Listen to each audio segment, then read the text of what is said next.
All right. We put together this PowerPoint. A lot of it is very basic. It's always hard to gauge the audience, how the level of knowledge about bankruptcy. We're going to build on it. A lot of it is just foundational. So I'm going to go through a little bit of the history. It's not going to be a class like I have with my law students, where hopefully you're not doing what they're doing, playing on their laptops, their iPads, humoring me occasionally. We're going to talk about bankruptcy and then the role of appraisers and the significant opportunities there are throughout a bankruptcy proceeding for valuation testimony, where it comes in, how it's viewed by the court, and what are the ramifications. We understand bankruptcy is a federal court process designed to assist a consumer or a business, individual or corporate partnerships, any entity, to either try to restructure their finances or obtain the goal of fresh start through a liquidation. Why are we talking about bankruptcy? These are some numbers. Again, all this should be in materials that we have handed out. Looking at the numbers over the past 4 or 5 years, 2011, we reached a peak in bankruptcies. This is nationwide. You're talking about over 1.4 million bankruptcy filings. Well, 2010 was the peak at 1.6 million. Locally in New Jersey, these numbers are also high. Actually, let me just point out what may be curious if you see these numbers. Why in 2005 there were over 2 million bankruptcies filed, and yet 2006 there were only 600,000 filings, and then it creeped up to where we are now.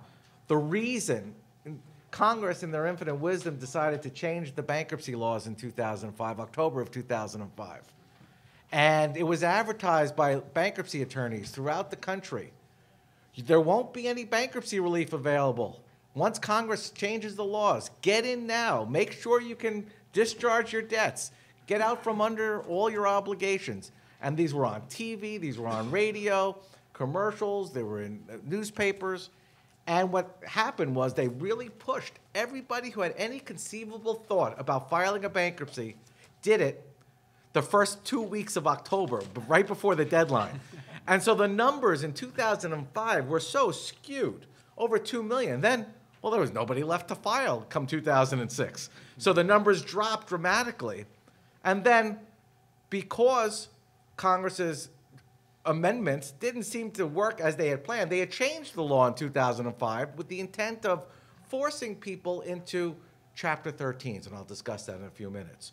Away from just walking away from debts in liquidation under Chapter 7. The idea was to prod people into paying something back to creditors.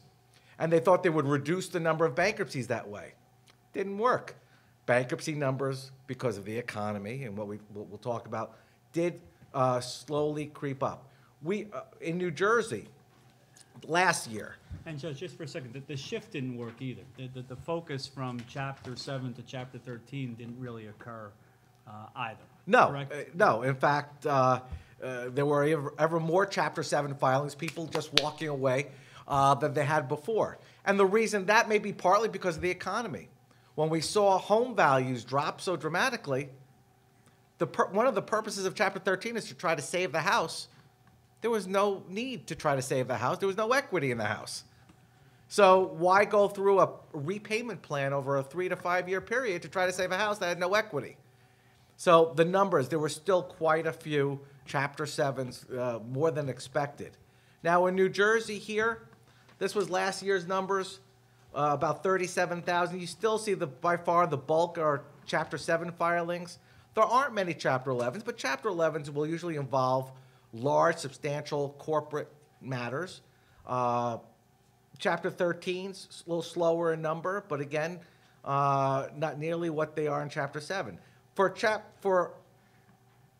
2012, these numbers probably have dropped about 10 to 15%. A lot of that is due to a foreclosure moratorium that was put into place in the state courts that stopped foreclosures. I have some numbers. Right now, As of September of 2012, New Jersey has approximately 58,263 homes in foreclosure. Compare that to a year before, where the number was 17,461. Tremendous jump. They had stopped foreclosures.